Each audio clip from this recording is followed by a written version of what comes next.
Hola, buen día. Bueno, buen día a todos. Soy Paz González.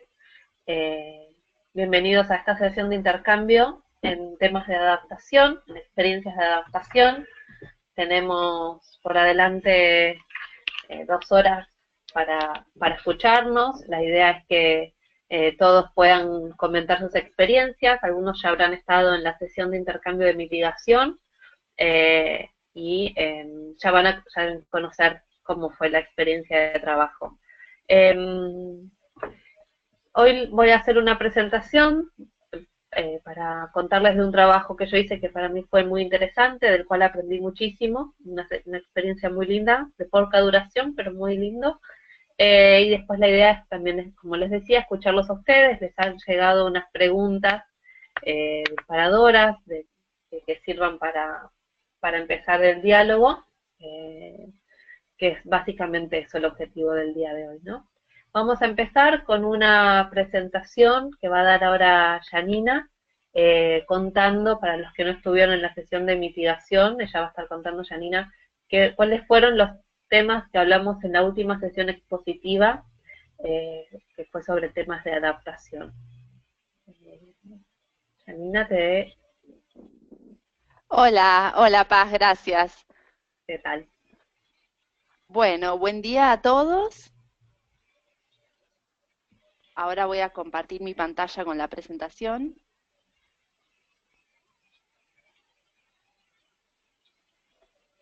¿Me ven?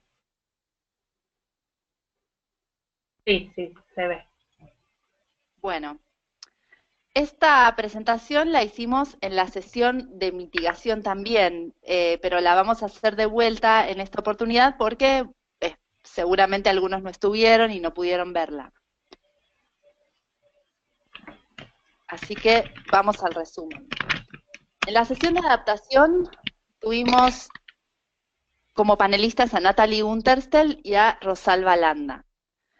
La presentación de Natalie Unterstel básicamente fue una introducción a la adaptación al cambio climático. Entonces, ¿qué es adaptación? Nada, hay muchas definiciones, pero una que es bastante abarcativa y precisa es el proceso de ajuste al clima actual y esperado. Ahora, cuando hablamos de clima esperado, tenemos diferentes escenarios según cuál sea la proyección temporal, que puede ser de acá 20, 30 o 50 años. Entonces, a la hora de elaborar una acción climática es importante determinar qué escenario climático considerar. Natalie nos dio el ejemplo de los trabajadores del café en el Caribe. Entonces, nos ejemplificó cómo es que el cambio climático ya está haciendo sentir sus impactos en América Latina y el Caribe, con huracanes y sequías, por ejemplo, que están afectando el cultivo de café en Guatemala y Centroamérica. Nos dio específicamente el ejemplo de un trabajador del café en Guatemala. Y nos contó cómo es que las personas que cultivan café no tienen otras perspectivas laborales, entonces se ven obligadas a migrar a otros países en búsqueda de otros tipos de trabajo, que frecuentemente son precarizados y estacionales. En este escenario, ¿cuál sería una propuesta de solución a esta problemática? Por ejemplo, introduciendo una semilla de café que sea más resistente al clima extremo o a los eventos climáticos extremos. Ahora, tenemos tres formas de pensar la adaptación como una reacción, que puede ser la reacción al clima actual, es a lo que está pasando ahora, la reacción al clima futuro, esto es lo que veíamos de las proyecciones, o la reacción en función de una planificación del clima futuro. Esto es, si empezamos a hacer estrategias ahora, ¿cuál sería la proyección? Cambiaría la proyección. Ahora, volviendo al ejemplo de los trabajadores del café, la adaptación para algunos es un tema de oportunidad y para otros es una cuestión de supervivencia y reducción de daños. En el ejemplo que mencionaba Natalie, los trabajadores tienen que adaptarse y para ellos es una cuestión de supervivencia. En cambio, para, por ejemplo, la empresa que pueda desarrollar la semilla de café nueva y resistente, es más una cuestión de negocio y de encontrar una oportunidad. Entonces, en la adaptación hay una necesidad de incluir todas las perspectivas. Y finalmente Natalie nos habló de 8 tipos de adaptación, que es la autónoma, que es realizada por actores no estatales independientemente de las acciones gubernamentales. Está la planeada, que es planificada en función de un determinado escenario, que es elaborada en función de la necesidad de un sector de reducir daños. La privada, que está motivada por la explotación de un nicho de negocios, por ejemplo, esto de la semilla. Y después tenemos acciones upside y downside. Upside vendría a ser la reducción de daños en pequeña escala, y downside serían las acciones de aprovechamiento de oportunidades a gran escala. Por ejemplo, en una red de transporte sería un buen ejemplo. Después tuvimos la presentación de Rosalba Landa, que es bióloga e hizo mucho hincapié en lo que son los recursos naturales. Primero nos habló de vulnerabilidad. La vulnerabilidad, se define como una construcción social. Entonces es posible cambiar la vulnerabilidad de una sociedad a partir de acciones de adaptación. Es una nueva definición de adaptación. Y en este sentido, reconocer la vulnerabilidad es el primer paso para poder cambiarla. Ahora, nos habló mucho en función del desarrollo sostenible. Nos contó cómo es que actualmente el gran obstáculo para alcanzar los ODS es el cambio climático. Y estos obstáculos se basan en algunos elementos críticos para la sostenibilidad, que son la población, hay un problema en la cuestión demográfica que está creciendo exponencialmente, la educación y la comunicación, reconocemos que hay falta de información sobre el tema, la producción, es necesario hacer cambios en la cultura productiva, y la tecnología asociada al cambio climático. Es necesario adoptar nuevas tecnologías asociadas al cambio climático. Después Rosalba nos habló de lo que son las capacidades de adaptación, el desarrollo de habilidades de los diferentes actores y sectores para lograr la adaptación a los cambios presentes y esperados con el fin de minimizar daños. Y en este sentido, Rosalba hizo hincapié en lo que es la adaptación basada en ecosistemas. Este tipo de adaptación busca adaptar a las diferentes proyecciones climáticas a partir del manejo responsable de los recursos naturales. ¿Y por qué hace hincapié en esto? Bueno, porque los recursos naturales son lo que da sostén al sistema productivo. Entonces, esto impacta directamente en los procesos productivos, tiene consecuencias en la sociedad y determina nuevos vínculos sociales, y es la base del cambio necesario del modelo de desarrollo. Y hasta acá llegamos con el resumen de la sesión de adaptación. Así que te vuelvo a pasar la palabra, Paz, muchas gracias. Bueno, muchas gracias. Bueno, como les comentaba inicialmente, voy a hacer una pequeña presentación para comentar una experiencia. Después les voy a pedir que se fijen que hay un botón que es para levantar la mano. Pueden utilizarlo para cuando quieran compartir algo, así vamos haciéndolo dinámico. Antes que nada les aviso que en el día de hoy van a estar llegando las respuestas a las cartas de postulación para la COP, así que estén atentos que hoy en el mediodía o la tarde ya les va a estar llegando. Mediodía tarde de Buenos Aires, no estoy hablando. Bueno, me voy a poner para compartir la pantalla. Aguárdenme un segundo. A ver.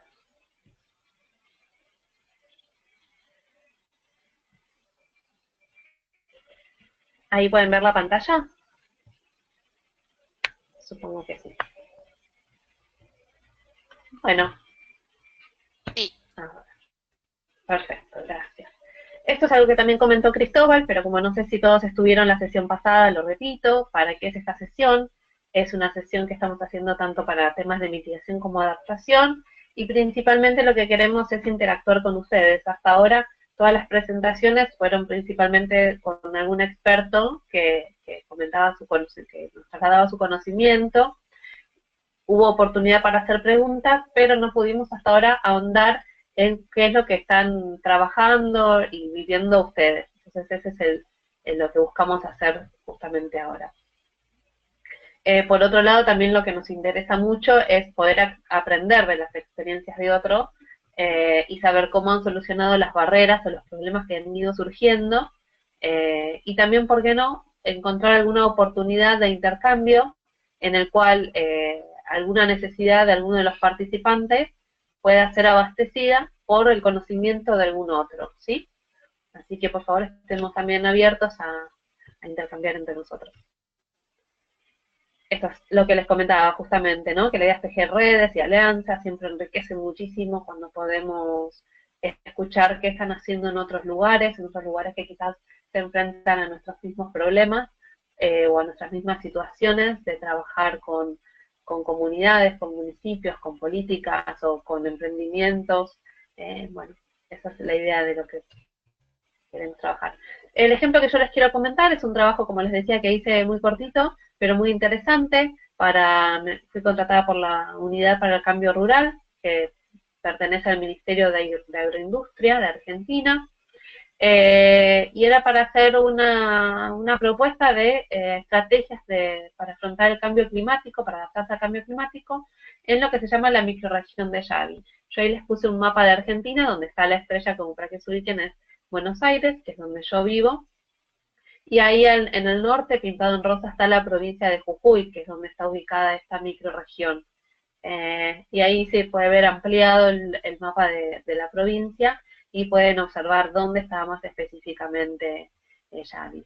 Es una de las zonas más alejadas de mi ciudad, ¿no? Está bastante lejos, como pueden ver, y ahí les puse algunas fotos para que puedan entender un poco cómo es el lugar, ¿no? Cómo se vive, que se puedan dar quizás alguna idea de las situaciones que se enfrentan. Pueden ver que es un lugar bastante árido, bastante humilde, así que esa es la situación de allá. Cuando me contrataron, cuando me llamaron, cuando me convocaron, lo que me plantearon es que, bueno, que este organismo, la UCAR, viene trabajando en planes de desarrollo productivo en distintas zonas del país.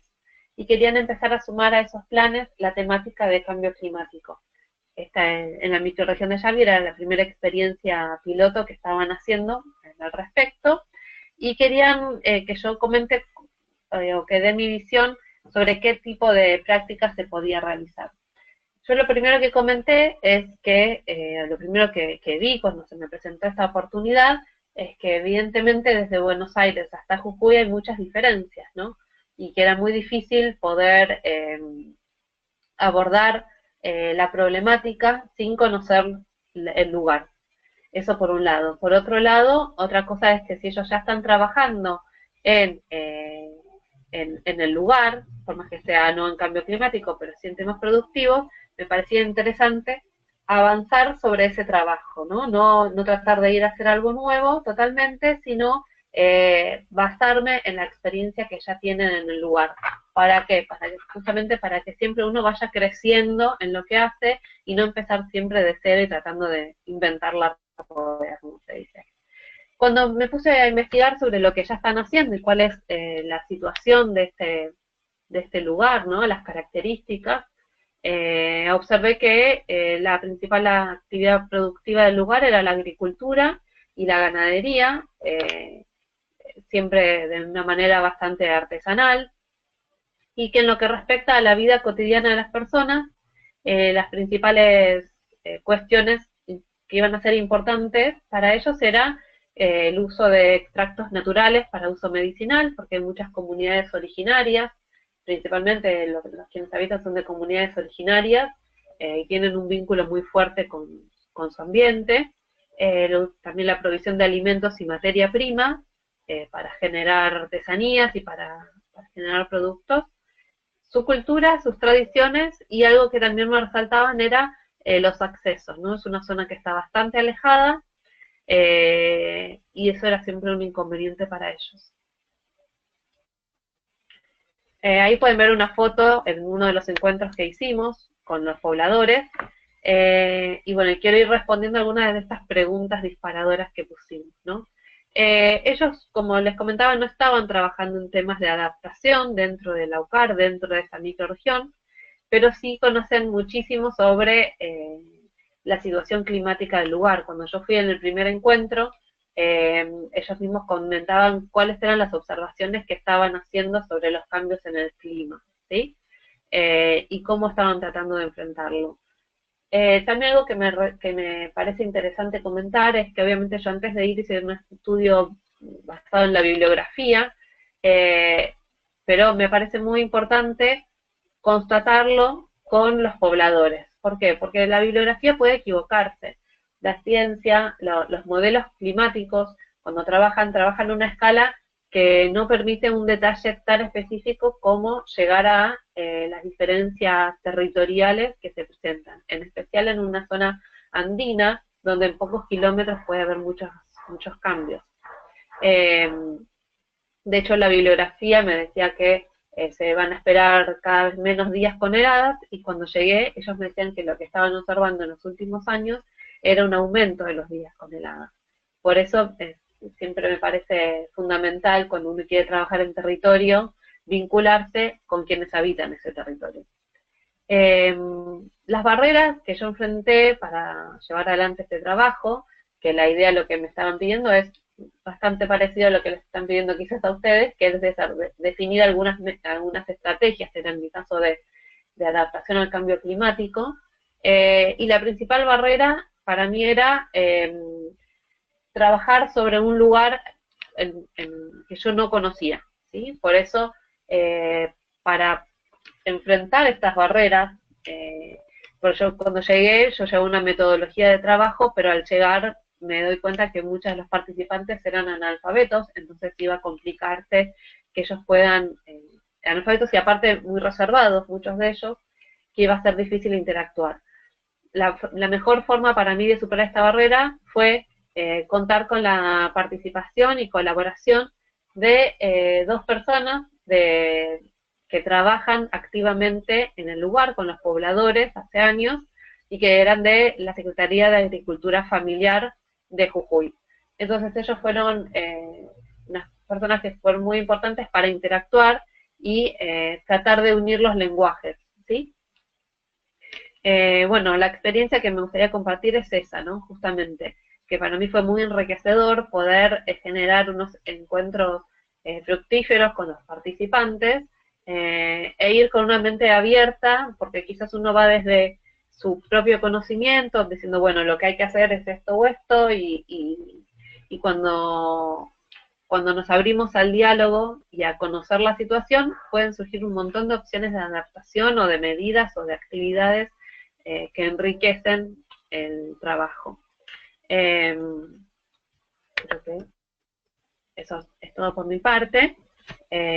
Así que la idea es ir escuchándolos, que se presenten y que vayamos intercambiando. Estoy tratando de... Voy a dejar de compartir pantalla para poder empezar a abrir el micrófono. Que no sé qué pasa, que no me permite.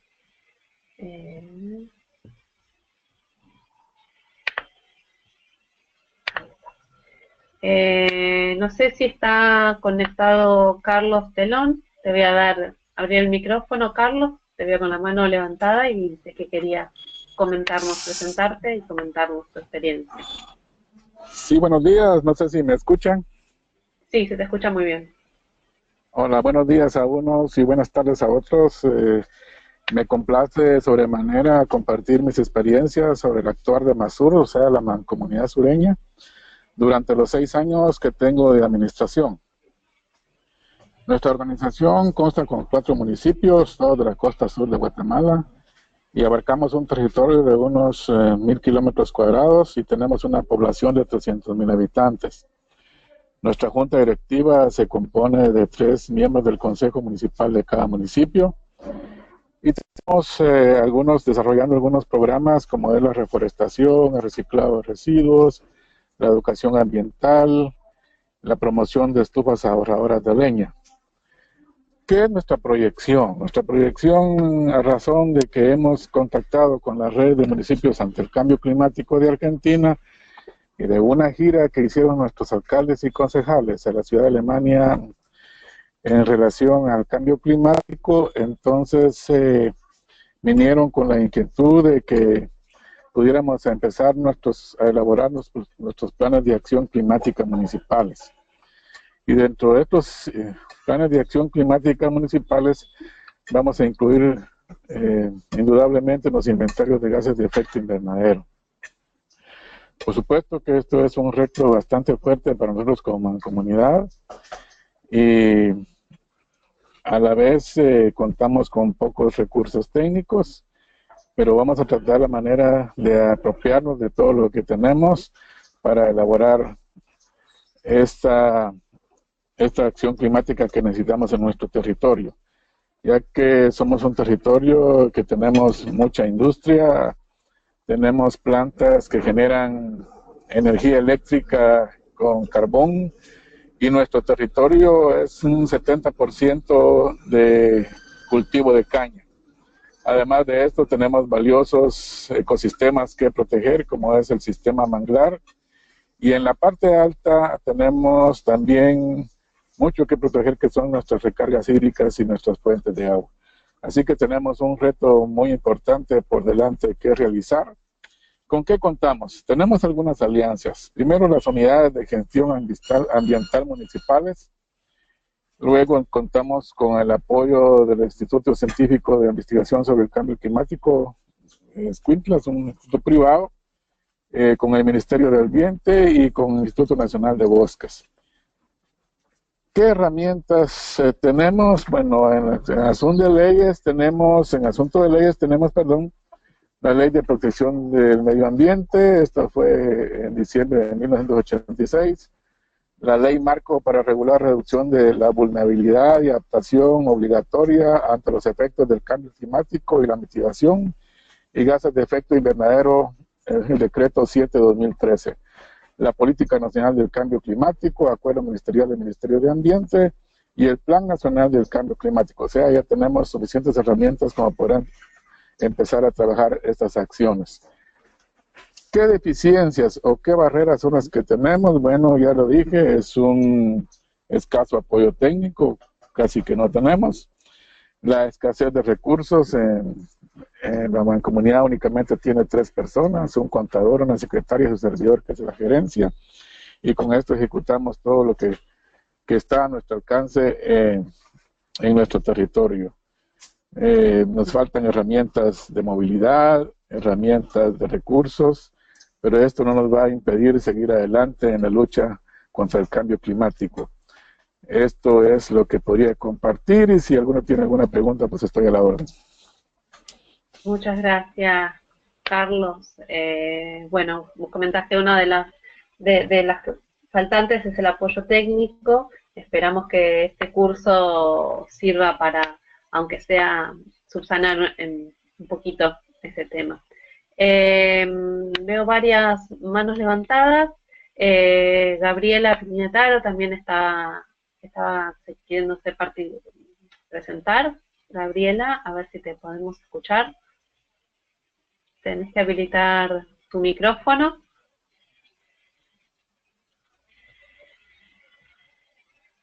Tenés que ir a donde está el icono del micrófono y ponerlo en verde. Ahí, ahora hola, ¿me escuchan? Sí, ahora sí.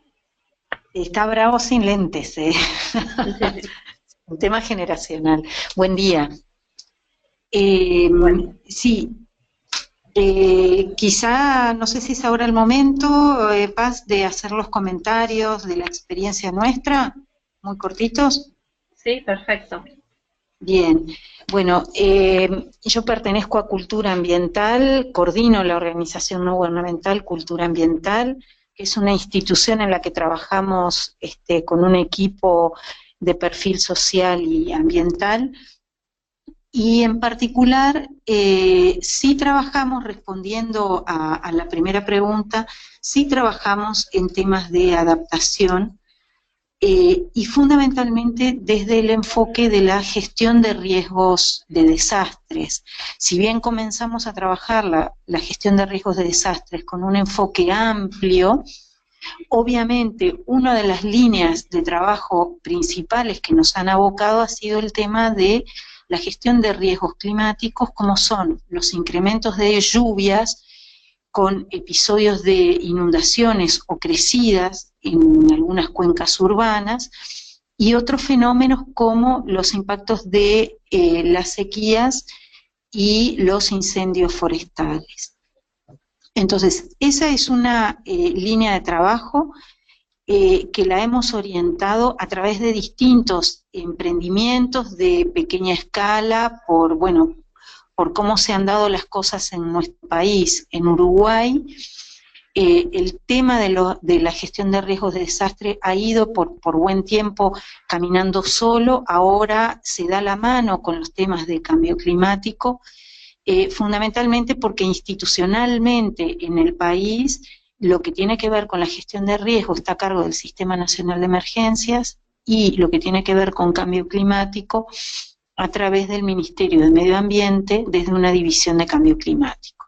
Entonces, desde el momento que se juntan, hay como una fortaleza desde el gobierno de desarrollar políticas públicas que entiendan estos temas, pero hay una faltante, que es la que nosotros captamos, que es el abordaje en el territorio y con actores clave como son las organizaciones sociales de base, el sistema educativo y los gobiernos locales. Entonces, nuestro perfil de trabajo ha pasado por aportar a reducir vulnerabilidades, o lo que nosotros llamamos construir resiliencia, sociedades resilientes o comunidades resilientes.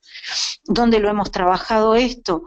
En particular en algunos departamentos en el litoral del río Uruguay, que es el río Uruguay, es limítrofe con Argentina y recibe aguas ante las crecidas por el fenómeno del Niño. Se producen inundaciones en varias ciudades del litoral del río Uruguay.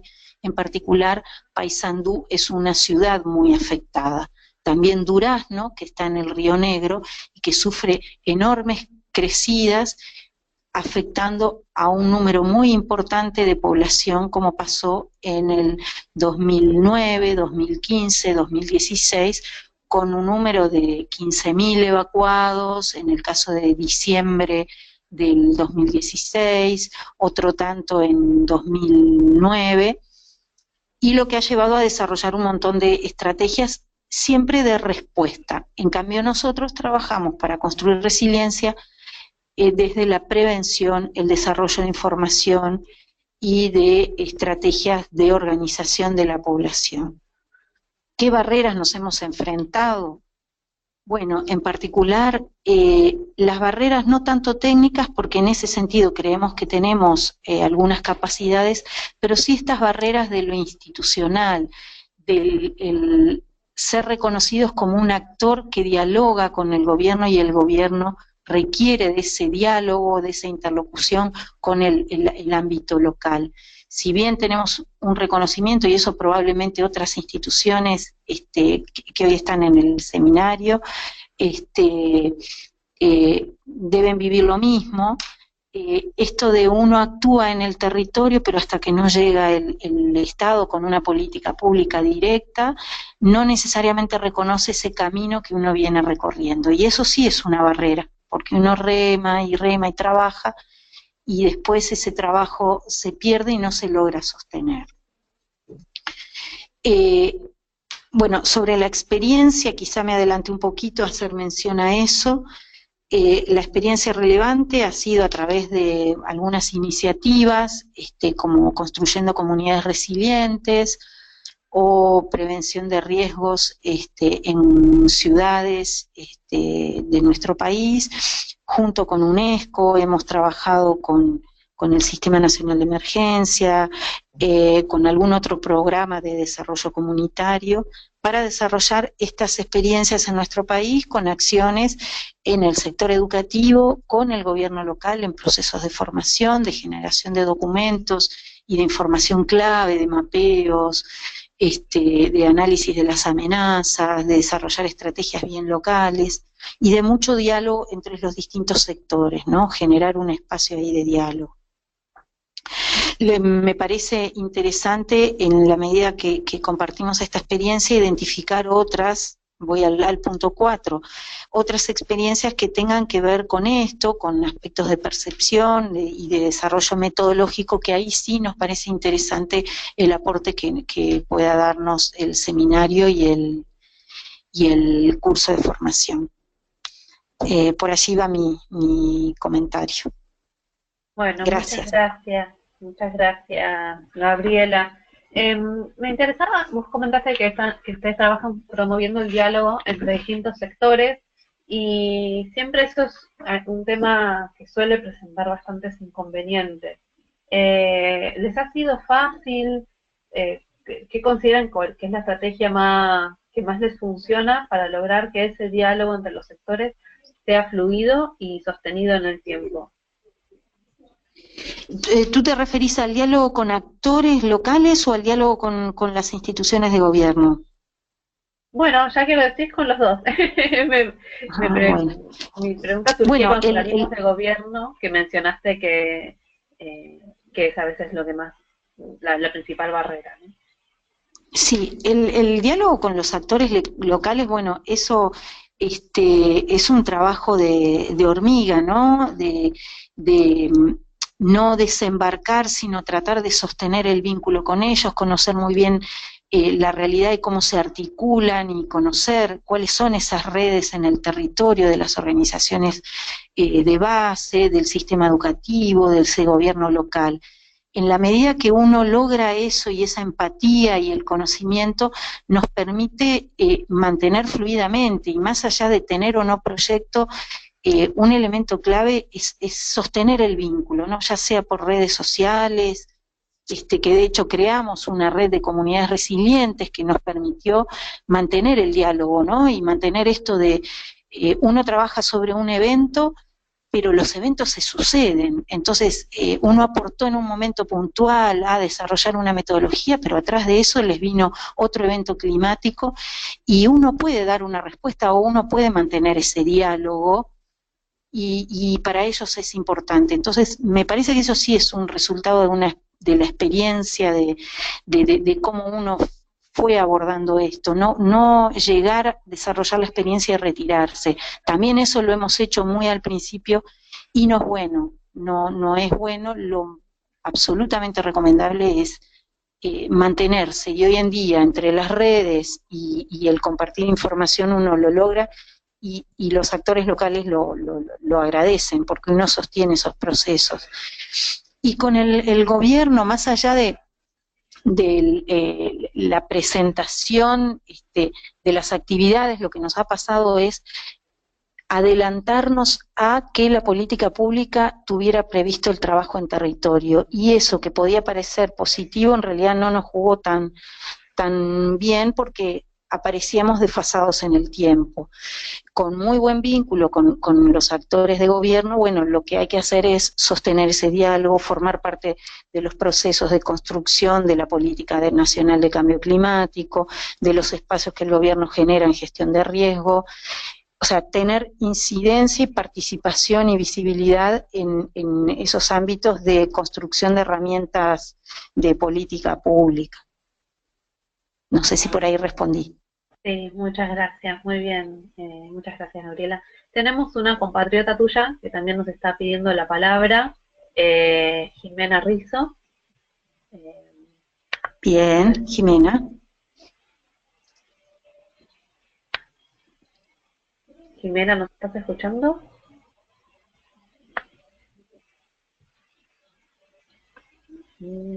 Hola, Jimena, ¿nos escuchás? Bueno, si no, seguimos adelante y luego volvemos con Jimena. Igual hay muchas manos levantadas. Jimena, ¿no se ve algún movimiento por ahí? Bueno, tenemos que nos está pidiendo la palabra Silvia Mongelos. A ver, te escuchamos, Silvia. Hola, ¿qué tal? Hola, mucho gusto. ¿Me escuchan? Sí, perfecto. Sí, ¿qué tal? Bueno, yo soy Silvia Mongelos de la Fundación Moisés Bertoni de Paraguay. Bueno, con respecto a las acciones que estamos haciendo en temas de cambio climático, bueno, la Fundación tiene su origen allá por el año 1988 y su origen justamente, la razón de existir de la Fundación Moisés Bertoni es la conservación de un área protegida de unas 65.000 hectáreas de lo último que queda de bosque atlántico del Alto Paraná aquí en Paraguay. Y bueno, desde entonces, allá por 1988, justamente una de las primeras estrategias, digamos, de sostenibilidad de la Fundación y de la Reserva misma fue crear un fideicomiso que pudiera permitir la sostenibilidad financiera de esa reserva, ¿verdad? ¿Y por qué hablo de esto? Porque justamente allá en 1988 ese fideicomiso se crea con fondos, digamos, de una suerte de proyecto, de un protoproyecto red, digamos, de lo que hoy conocemos como proyecto red, ¿verdad? Entonces, a partir de ahí, bueno, hablo un poquito más de ese proyecto red. Lo que hizo la fundación fue vender a un monto X, digamos, la cantidad de carbono que estaba almacenado en esas 64.000 hectáreas a una empresa estadounidense que producía en aquel entonces energía con carbón, ¿verdad? Entonces esta empresa invierte o pone en este fideicomiso unos fondos importantes para que la fundación, o sea, con el compromiso que la fundación tiene que mantener el bosque en pie por los próximos 25 años, ¿verdad? Entonces, ese fue el puntapié, digamos, de los trabajos en cambio climático, digamos, en la temática de cambio climático que la Fundación viene implementando. A partir de ahí, bueno, la Fundación desarrolla varios ejes de trabajo en términos de agricultura, en términos de educación ambiental, en términos de investigación justamente, y todos orientados, digamos, al área de amortiguamiento de la reserva. ¿Qué específicamente hacemos nosotros en el tema de cambio climático? Primero que nada, nosotros trabajamos mucho el tema de incidencia en políticas públicas. En terreno, y aquí voy a entrar justamente a uno de los problemas y de las limitantes que tenemos para implementar actividades concretas en terreno, que es justamente la falta de posicionamiento del tema. Es decir, la gente sabe que el clima está cambiando, que se está, que están pasando cosas, digamos, en el campo sobre todo, pero no dimensionan o no se atribuye, digamos, al concepto de cambio climático, ¿verdad? Entonces, se normaliza mucho, ¿verdad? Muy poco se está trabajando aquí el tema de adaptación, que finalmente es es donde más nosotros como país tan pequeño podemos, lo que más podemos hacer, ¿verdad? Entonces, a lo que apunta la Fundación Moisés Bertoni es justamente a, eh, a, mm, a participar en todos estos foros donde se están haciendo, a participar y por sobre todo participar activamente en todos los foros de discusión de las políticas públicas en temas de cambio climático. Nosotros trabajamos justamente, fuimos parte del equipo de discusión para la definición de las NDC del país. También trabajamos muy de cerca con las empresas que son parte del Pacto Global aquí en Paraguay, trabajamos mucho con el sector agrícola, que aquí en Paraguay es un sector muy poderoso, digamos, que tiene mucho poder en términos de incidencia también, y finalmente aquí por el modelo productivo que tenemos es uno de los sectores más contribuyentes de gases, ¿verdad? De GEI, ¿verdad? Entonces, eso básicamente es lo que hacemos, ¿verdad? Yo personalmente trabajo en el área, en el departamento de acceso al agua, ¿verdad? Y desde hace unos años nos estamos ya enfocando también a implementar algunas actividades con miras, digamos, a la adaptación en las comunidades en las que trabajamos, porque, bueno, las comunidades cada vez encuentran agua a una profundidad mayor, ¿verdad? Es decir, la sequía se está notando, eh, ya la gente está notando muy fuertemente. Entonces, eso es un poco lo que hacemos. Y bueno, y quiero recalcar que nuestro principal obstáculo es la falta de visibilidad del tema cambio climático, tanto a nivel local como a nivel institucional. Y con eso sería. Gracias, Silvia. Sí, la verdad que lo que vos mencionás es muy interesante porque uno piensa que la temática de cambio climático ya es súper conocida y súper valorada, pero muchas veces cuando nos encontramos con el trabajo del territorio pasa esto que vos mencionas, ¿no? Que no está tan valorado, no está tan sabido y la gente no lo prioriza tanto. Así que veo que es una realidad que se repite en muchos lados. Tenemos acá un comentario de Paula Batista Pereira Serralima, que me gustaría, Paula, ahora darte la palabra, si estás de acuerdo. Hago una introducción. Ella también está comentando que una de sus barreras es la falta de financiamiento, lo cual me parece muy interesante que se pueden interactuar justo como acaba de comentar Silvia, cómo fue que ellos iniciaron ese tema de financiamiento con esta empresa estadounidense. Y ellos también mencionan la falta de concientización pública, ¿no? Tanto de la sociedad civil como de los políticos. A ver, Paula, estoy buscando tu usuario para poder darte la palabra. Espero que estés por ahí. A ver, Paula, te escuchamos. Hola, Paula. Cerró el micrófono, Paula. Me parece que no quería compartirlo. Bueno, igual lo que comenta es eso, ¿no? Acá por escrito. Dice que sus experiencias importantes apuntan a la generación de capacidades y de generar procesos participativos con los gestores locales. Bueno, ahora si después en algún momento querés abrir el micrófono, con todo gusto lo hacemos. Quien también estaba queriendo volver a intentar era Jimena Rizzo. A ver, Jimena, que ahora tenemos más suerte con tu cambio de micrófono, te escuchamos. No, parece que no está funcionando tampoco.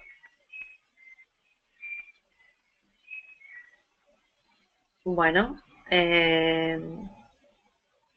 sigo con otros que están viendo la palabra. A ver, Antonella, si podemos, Antonella Rizzo.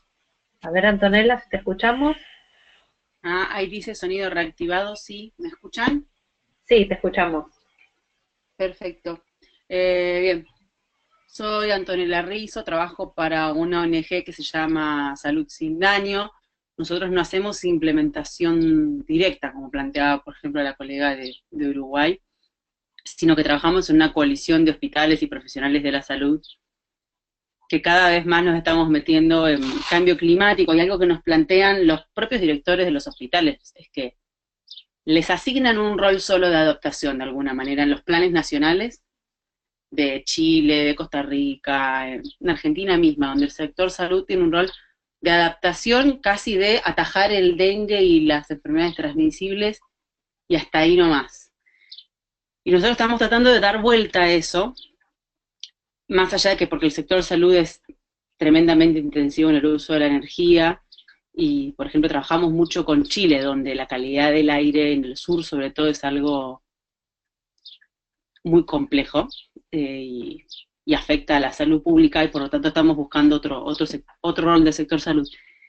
Y en el curso acá estamos un poco pensando de qué manera lograr casos concretos de demostración en los que se pueda demostrar que se puede prestar servicios de salud sin afectar al ambiente, pero no solo eso, sino también en un rol desde liderazgo del sector salud, demostrar que el cambio climático para nosotros es principalmente un problema de salud pública, de acceso, de equidad, donde sean inundaciones o sea lo que fuera, no afecta a todo el mundo por igual.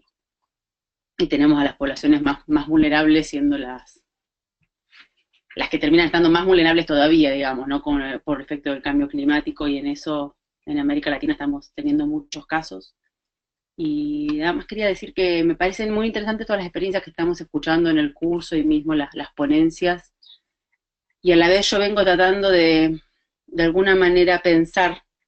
A mí me cuesta separar mitigación y adaptación, la verdad, en mi cabeza, de ponerlo como si fueran cajitas diferentes, y estoy queriendo participar en las dos partes del curso para ver cómo terminamos de pensar proyectos que puedan tener impacto y en acción climática, y poder demostrar que también tenemos un rol en la América Latina, no, incluso no siendo los países que mayores emisiones tienen. Sí tenemos impactos y sí tenemos un rol, más allá en Argentina, de que nuestras emisiones per cápita son altas. Pero y contarles eso, y no sé, Paz, qué tipo por ahí de intercambio o conclusiones quisieras que saquemos todos juntos hoy acá. Bueno, me Sí. parece muy interesante esto que está surgiendo, donde varios están hablando de temas muy parecidos, ¿no? Mucho está surgiendo esto de cómo llegar a la gente, de cómo concientizar. Eso también lo estoy viendo mucho en las preguntas escritas. Y de hecho creo que en el caso de ustedes, Antonella, de la Organización Salud Sin Daño, tienen muchísimo potencial justamente para difundir, ¿no? Que es una de las carencias que están mencionando muchos participantes. Trabajan con instituciones que a la vez trabajan con montones de personas, tienen llegadas a cientos y miles de personas que cotidianamente interactúan y participan y frecuentan los centros de salud. Así que creo que, a mi parecer, por lo que estamos conversando ahora, hay muchísimo potencial para eso. Sí, creo que nos dicen los que están trabajando en clima y salud es que no hay que hablar más de cambio climático, y hay que hablar de asma infantil, hay que hablar de bronquitis, del impacto de una inundación, del problema que es para una ciudad no terminar de reponerse de la última tragedia que te viene la otra, ¿no? Y que no alcanza con que el hospital tenga paneles solares y tenga autonomía energética si la gente no va a poder llegar, ¿no? Entonces, como... Tal cual. Hay muchas veces hay necesidades que son mucho más básicas que se necesitan completar para después poder seguir avanzando. De hecho, acá estamos en rol, ¿no? Si nos quedamos nada más en que, en nuestro caso, el hospital instale paneles solares, no es suficiente, claramente no es suficiente para el problema que tenemos enfrente ahí. Estamos todos pensando de qué manera abordarlo para que la respuesta esté a la altura del problema de alguna manera, ¿no? Que es lo que nos pasa a todos, de cómo hacemos para torcer, hacer que los que tienen que tomar decisiones lo hagan a tiempo. Acá justamente nos llega un comentario de Rebeca Pereira, que dice que les encanta la iniciativa de ustedes. Dice, prestar servicios del sector de salud sin generar impacto negativo. Ellos manejan mucho material de desecho, y que les parece importante el trabajo que ustedes hacen para evitar la transmisión de agentes patógenos. Y también me está pidiendo la palabra López Ireni. Vamos a abrir su micrófono. Estoy buscándote acá. Ya estoy encontrándote. Acá está. Te escuchamos. Hola, buenos días. Mi nombre es Irelis López, soy de la Universidad Simón Bolívar aquí en Venezuela. Bueno, yo tenía una pregunta, que por aquí alguien me hizo una observación, pero más o menos los porcentajes son similares. En el webinar de Camino al COP23 hicieron la observación de que la relación entre la inversión en presupuesto de adaptación y mitigación a nivel mundial es diferente a la de la América Latina. Es decir, aquí en América Latina se invierte mucho menos en adaptación que a nivel mundial. Entonces, una de mis preguntas es si esta razón tiene que ver con que las medidas de adaptación son más costosas y los presupuestos que se manejan en la región son menores, o si existe alguna otra razón por la cual los gobiernos no toman estas medidas. Y la otra observación fue que estoy de acuerdo con la señora de Gabriela de Uruguay, que sería muy interesante que exista una guía que le permita a todas estas organizaciones pequeñas, estos estados y organizaciones civiles, poder tener algún tipo de control sobre la metodología adecuada para llevar a cabo o para empezar a evaluar su contexto de acuerdo según una metodología aceptada, ¿no? Y bueno, y también estoy de acuerdo con un momentico, disculpa, con la señora Antonella Rizzo, cuando, bueno, muy buena su intervención sobre el impacto que tiene el medio médico en la producción hasta de desechos y el efecto que tiene sobre el ambiente. Pero hay una acotación que me pareció bastante interesante, que es sobre de que a la población, bueno, yo no he tenido tanta experiencia como todos ustedes, pero me he dado cuenta que cuando se hace la observación de cambio climático, ya creen que se trata que se están haciendo observaciones extremas, hasta te pueden empezar a ver como extremista. Y ese acercamiento de comentar, no como que el evento, sino las consecuencias, me parece bastante acertado y posiblemente lo voy a utilizar. Bueno, gracias. Bueno, muchísimas gracias. Paula Ellinger creo que te va a poder contestar alguna de tus preguntas. Gracias, Paz, y muchas gracias, López, Pireles, por traer el tema, y qué bueno que has podido estar ayer en el webinario. Y es muy buena tu pregunta, ¿no? Creo que podemos plantear algunas hipótesis y estaría bueno también escuchar la percepción de otros colegas, pero no creo que la razón por la cual hay menos inversión en adaptaciones porque sea menos costosa o más costosa que la mitigación, ¿no? Creo que hay un elemento que a nivel global se ha posicionado por mucho tiempo más la mitigación. Ahora en la convención se empieza, en el Acuerdo de París y en los debates, empieza a fortalecerse todo el argumento de la adaptación. Entonces, por eso hay metas de equilibrar el financiamiento a nivel global, pero hay todavía un tiempo para llegar allá, ¿no? Después hay todo un debate de lo que son medidas de adaptación. Muchas veces la adaptación al cambio climático tiene que ver con la adaptación al clima actual, ¿no? Y cómo es que se clasifica lo que es financiamiento en adaptación. Pero a nivel global, América Latina tiene un porcentaje muy parecido que a nivel global, ¿no?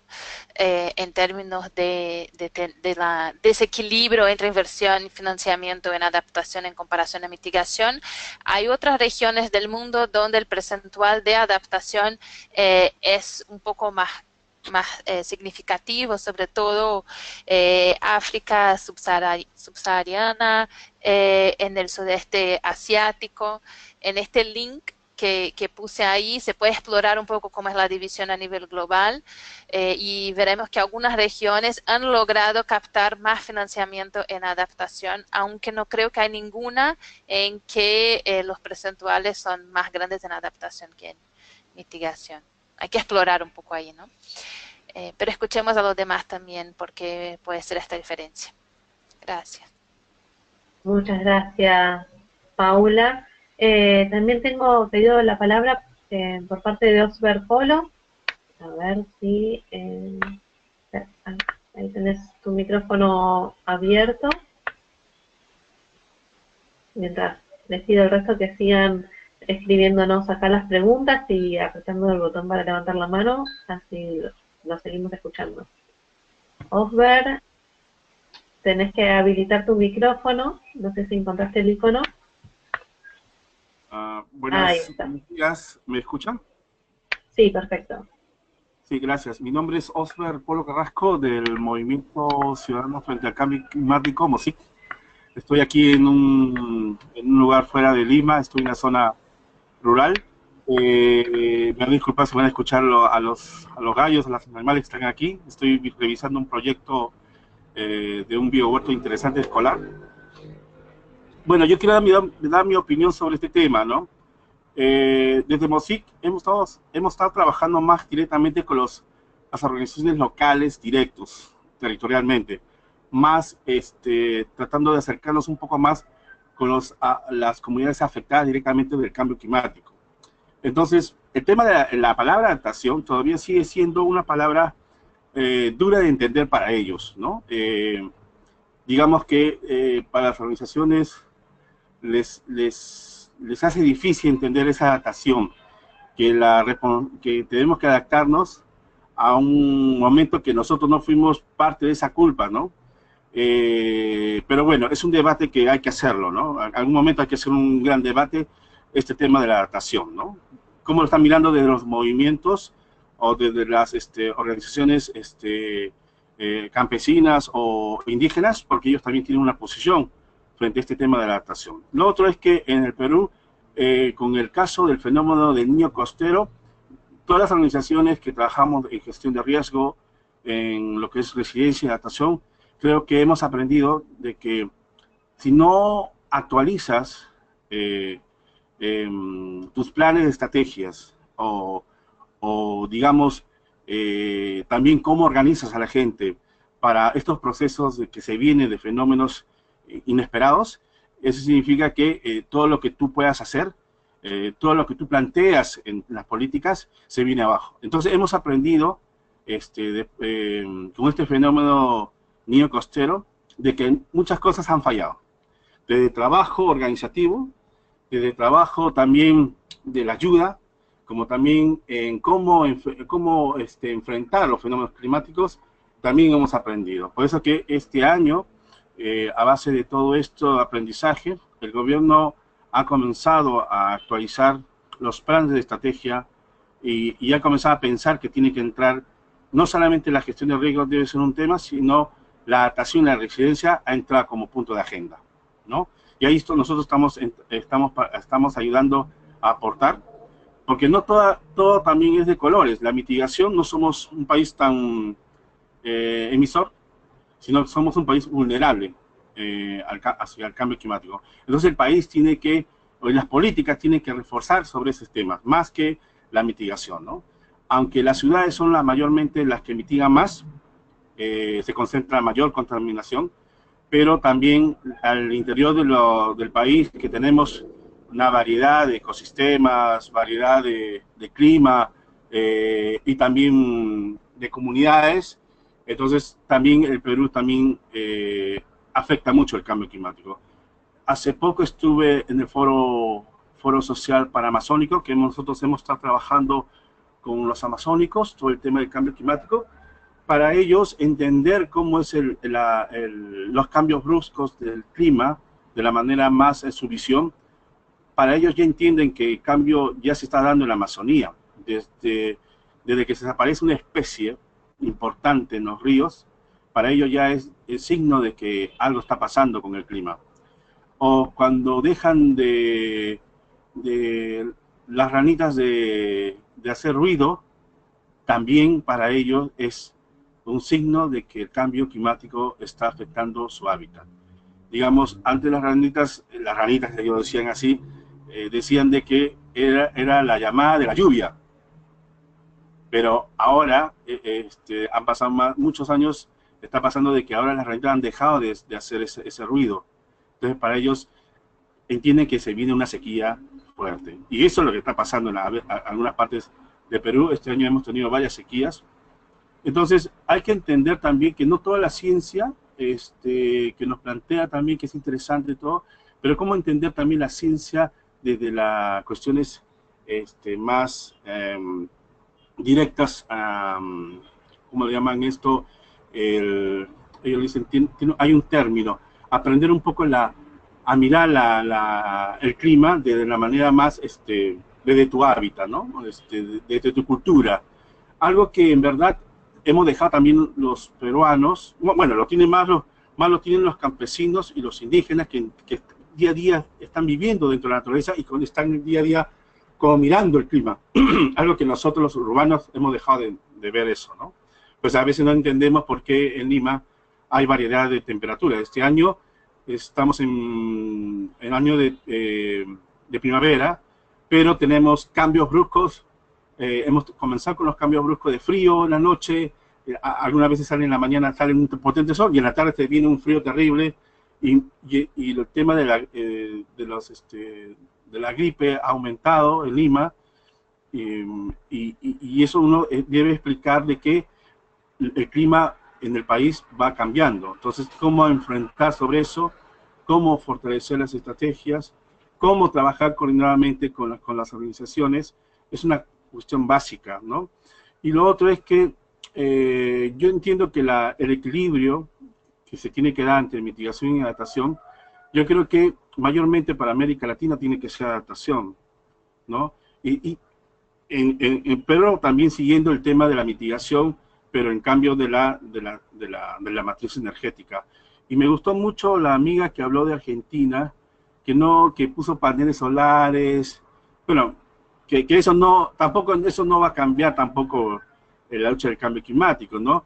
Yo sé que en Argentina este año han tenido una serie fuerte de fenómenos climáticos, que se le viene viene otro, y la pregunta que uno no se hace como MOSIC, y también nos hace a nosotros también, las comunidades indígenas y los campesinos, bueno, vamos a seguir teniendo siempre estos fenómenos, pero ¿cómo se va a salir adelante una comunidad que ha sido afectada, impactada varias veces?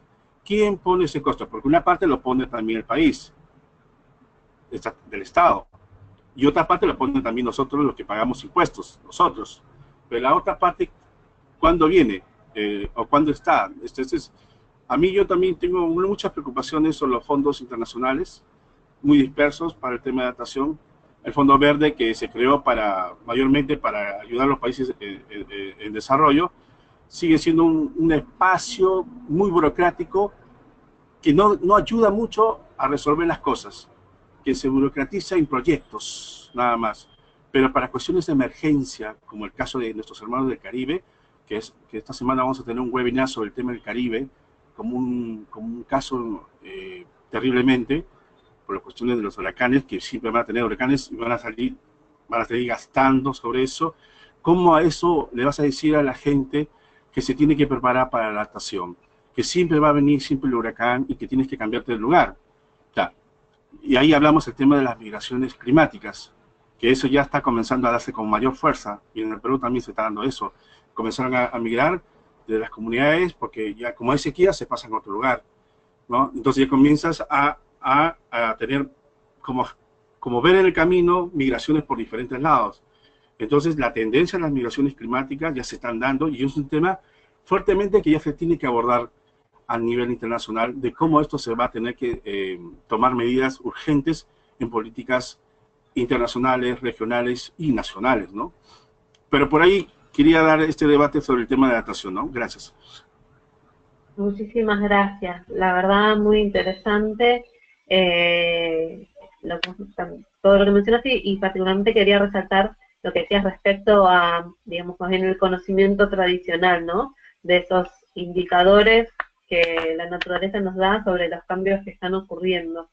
Si algún otro participante también quiere aportar sobre ese tema, por favor levanten la mano o pongan alguna pregunta acá en el panel que está destinado a tal fin, para así podemos seguir ahondando esta temática, que en nuestro continente el tema del conocimiento ancestral, tradicional, es muy importante, y es la verdad un tema que muchas veces por faltarnos contar con una tradición de eso que se vaya pasando de generación en generación solamente de manera oral, muchas veces se pierde. Bueno, vamos a volver a intentar hablar con Jimena Rizo, que estamos haciendo todo lo posible por poder escucharla. A ver, Jimena, ahora... A ver, ahora sí. ¿Ahora sí, qué bueno. Bien, ahora sí, con el teléfono completo, teléfonos con auriculares de teléfono. Y bueno, les cuento un poco. Yo trabajo en la Intendencia de Montevideo, ¿sí? Y bueno, en lo que es gestión costera, tenemos un sistema de playa certificado por ISO 14001, y eso, por un lado, nos ayuda a poder implementar algunas acciones orientadas a la adaptación al cambio climático.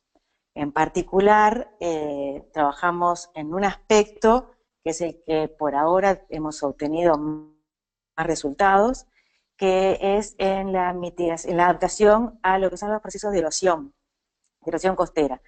Nosotros hemos estudiado que si miramos los mapas de la costa desde hace muchos años hasta ahora, hemos venido perdiendo área de arena, sobre todo área útil para la gente. Trabajamos con Facultad de Ciencias, para poder ver cuáles eran los vientos predominantes y cómo eran los transportes litorales de arena. Y en base a eso utilizamos una metodología que no es muy costosa y que fue implementar barreras atrapa-arena en los lugares donde detectamos que se daban las mayores fugas de arena, las fugas más importantes. Esas barreras lograron retener arena, muchísima arena en la playa, y bueno, y hemos recuperado por ese lado, digamos, área útil, y bueno, y nos hemos adaptado, digamos, a estos cambios que está habiendo en la intensidad, sobre todo lo que nos pasa en la intensidad de las mareas, que hace que llegue mucho más hacia la costa, rompan los muros, y esa energía se refleje y traiga arena de vuelta hacia la playa. No sé si me siguen escuchando. ¿Hola? Sí, te seguimos escuchando. Perfecto, bien. Esa es en la que hemos tenido éxito, supongo, porque no requieren mayores intervenciones y mayores dineros. El otro tema que estamos tratando en la adaptación es el tema que con las grandes inundaciones, sobre todo lo que es la cuenca alta para nosotros del río Paraná y el río Uruguay, bajan grandes caudales por el río Uruguay, en nuestro caso, que los tenemos medidos. Eso hace que las masas de agua con baja salinidad se incrementen respecto a años anteriores y se ha empezado a producir apariciones bastante frecuentes de cianobacterias en las playas de todo Uruguay. Nosotros particularmente las monitoreamos en Montevideo. Este fenómeno lo hemos correlacionado tal cual así con el aumento de caudal, que salió, lo medimos, en el río Uruguay. Sí, bueno, incluso este año hasta hicimos una correlación en días de corrimiento, y cuando se dan esos aumentos de caudal, a los 10, 12, 15 días, dependiendo un poco de cuánto sea, tenemos aparición de bacterias en la costa de Montevideo. Eso se da en época de verano, por las temperaturas. Nosotros estamos bastante al sur, por lo tanto, recién las temperaturas óptimas para las cianobacterias, que son arriba de los 20-25 grados, se dan en verano, y lo que entonces también atenta contra el disfrute de las playas. También trabajamos en lo que es adaptación, porque bueno, mitigación a nivel local es muy difícil hacer por el origen de la problemática. Trabajamos en advertencia a la población, de forma de tratar de evitar que entren en contacto con las cianobacterias, y lo que estamos tratando, y esa es la parte que nos resulta más complicada, es poder predecir de pronto con 1 o 2 días de anticipación la aparición, para poder prevenir mejor a la población, para poder hacer una alerta más general y decir, miren que está previsto, dadas las condiciones del río, que en unas 24 o 48 horas vaya a haber un fenómeno importante. Y para eso necesitamos, estamos con 2 posibilidades, una es detección satelital y la otra es con boyas, pero cualquiera de las 2 alternativas tiene un costo importante, y estamos viendo, a ver, ahí va, cómo la forma de financiar cualquiera de esos 2 proyectos para poder andar esta otra alternativa. Y por acá es más o menos lo que yo quería compartir con ustedes, y cualquier cosa a las órdenes, por supuesto.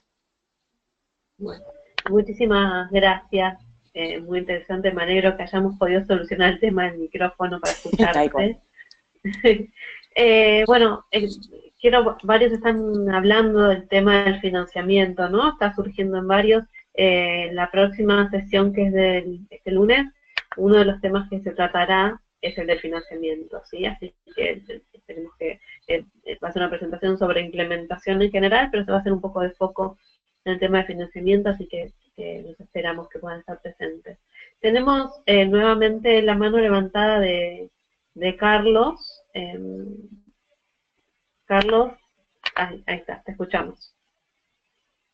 A ver, Carlos, me parece como que tenés silenciado tu micrófono. Fíjate si podés habilitarlo.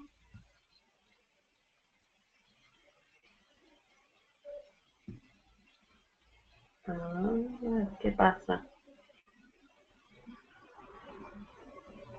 Carlos, me figura que tenés silenciado tu micrófono. Fíjate si podés escribirme. Ahí está. Sí, ahora sí. Sí, nada más quería agregar, me pareció interesante la plática del amigo anterior, refiriéndose a los aspectos de observación climática de manera natural, cuando hablaba de las ranitas. Yo no sé si existe algún algo que esté registrado respecto a todos estos fenómenos naturales, o podríamos decir señales naturales que existen en la naturaleza. Por ejemplo, aquí en Guatemala, y a ver pasado ahora la compañera de México de las cabañuelas, que también aquí en Guatemala, pues ya no sé cómo observarlas porque yo ya no tengo ni idea. Y también cuando las hormigas se alborotan y hacen sus nidos, y cuando las chorchas o los pajaritos de las chorchas hacen sus nidos en las partes altas de los árboles, es porque indican también que algo va a suceder en el clima. Pero aparte de eso, también quería compartir mi inquietud sobre el financiamiento sobre las acciones del clima. Nosotros, lógicamente, por estar situado entre dos cuencas de los ríos María Linda y Achihuate en nuestra mancomunidad, tenemos las acciones climáticas bastante fuertes y interactivas en nuestro territorio. Y lógicamente vamos a sufrir, o estamos sufriendo, de inundaciones, de sequías, de desbordes, de falta de agua entre los manglares, los cuales estamos tratando con la industria cañera de medir los caudales de los ríos para que en último pueda llegar suficiente agua para mantener nuestros manglares. Y todas estas acciones, lógicamente, indican o nos llevan a llevar esta acción a la parte comunitaria. ¿Y cómo lo hacemos? A través de los consejos comunitarios de desarrollo que se reúnen en el común, o sea, el Consejo Comunitario Municipal, donde empezamos a tratar estos temas. Pero la verdad es que a muchos de ellos, como decía una compañera anterior, parece que el cambio climático como que no tuviera mucha relevancia cuando hay necesidad tal vez de atender una necesidad de hambre, una necesidad de vivienda, una necesidad, porque entonces existen varias necesidades que a veces son prioritarias y el cambio climático como que lo dejan por un lado. Pero estamos la manera de decir que todo va conectado y que esperamos tener la atención de los países desarrollados en cuanto al financiamiento. Muchas gracias por oírme. Muchas gracias, Carlos. Paula tiene también unas consultas para hacer. Paula Ellinger, te escuchamos. Gracias, Paz.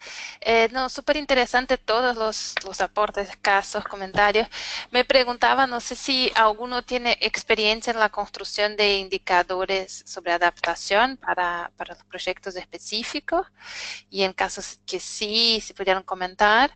Y también quisiera hacer un comentario sobre algo que trajo, no me acuerdo el nombre de la persona que trabaja con hospitales en Argentina, creo que era Antonella. De no separar adaptación y mitigación, ¿no? De mirar acciones climáticas de un modo integral. Quisiera comentar que es súper importante esta mirada, ¿no? En el proceso de capacitación lo separamos más que nada porque algún criterio teníamos que tener para poder avanzar en el desarrollo de metas, pero también podríamos pensar en construir metas frente al cambio climático en contexto urbano y en contexto rural. Podrían ser otros los recortes, y está muy bueno que empecemos a ver los dos lados como fundamentales para que las acciones que hagamos sean realmente compatibles con el clima, ¿no? Tanto porque emiten lo menos posible, cuanto porque están adecuadas a los impactos del cambio climático.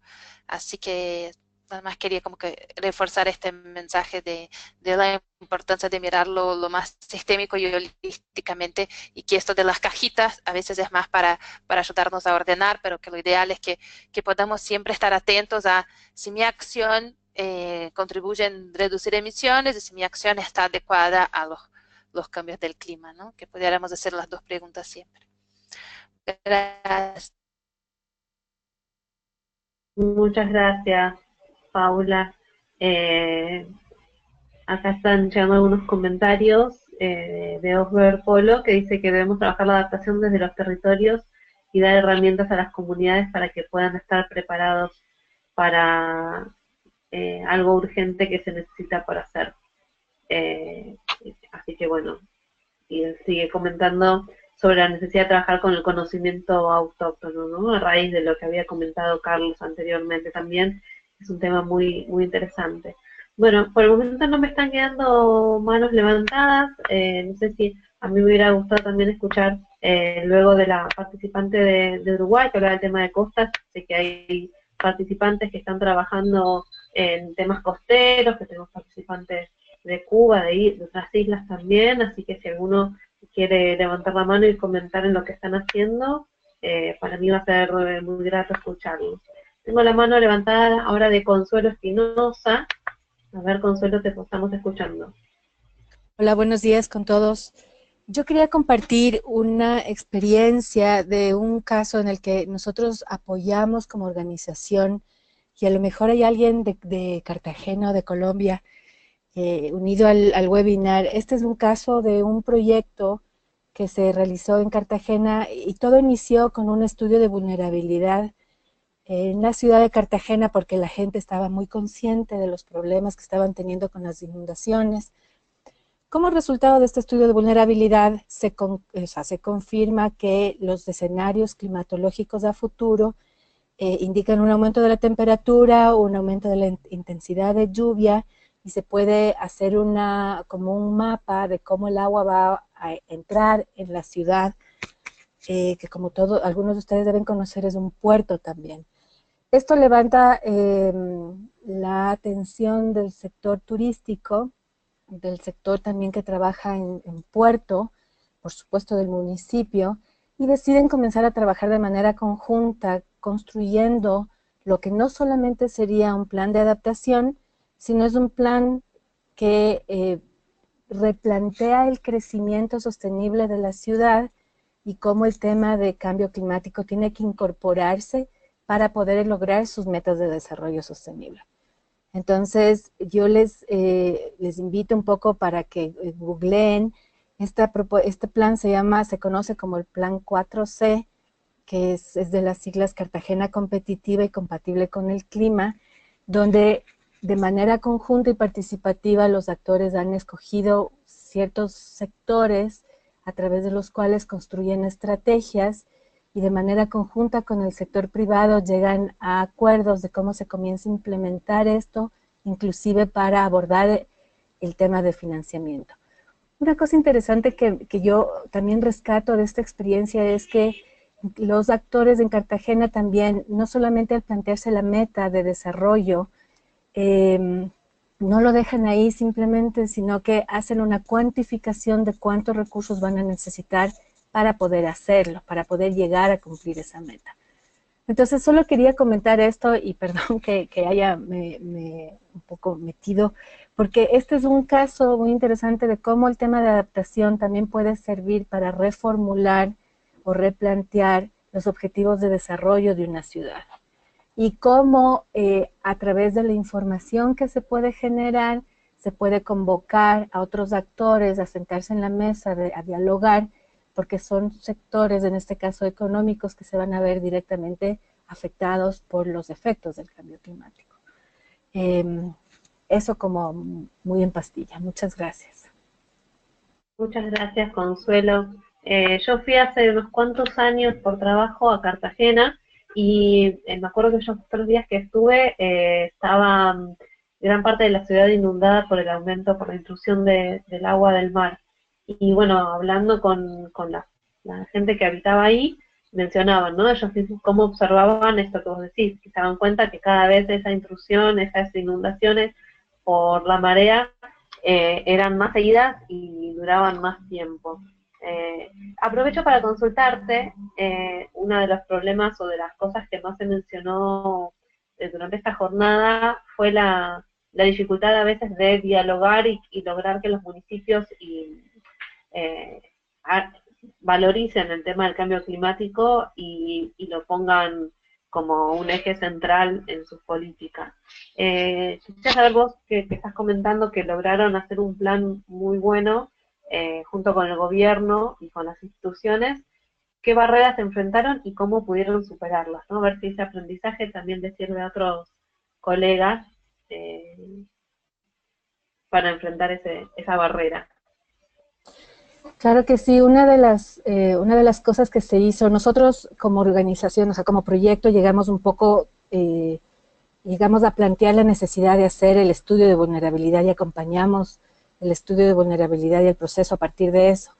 Pero una de las cosas que nos dimos cuenta que resultó muy bien y de hecho replicamos en otras ciudades, fue comenzar a capacitar a los tomadores de decisión en los municipios. O sea, en los municipios hay diferentes institutos, hay diferentes direcciones, y fue un proceso de capacitación sobre la importancia de considerar el tema de cambio climático. Se diseñó unos módulos de capacitación, y lo que fue súper interesante es que esto permeó, no solamente se quedó en los tomadores de decisión, sino que permeó a los técnicos, y fue la necesidad de incluir en estos procesos de capacitación a otros miembros del equipo de los municipios.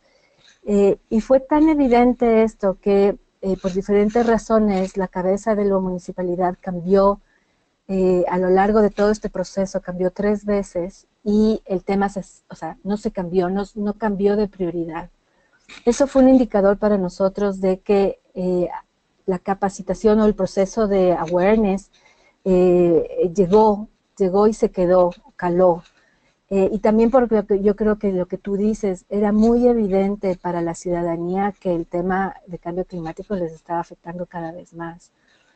Ahora, este tema de capacitación a los tomadores de decisión y a los técnicos es un mecanismo que nosotros hemos testeado, como les mencionaba, y funciona bastante bien. Por supuesto, no solamente la creación de estos planes, sino la implementación requiere de mucha voluntad política. Entonces, eso es algo que yo creo que se va construyendo también en el tiempo, no es algo tan rápido, y a nosotros el tema de la educación nos ha servido bastante. Muchas gracias, Consuelo.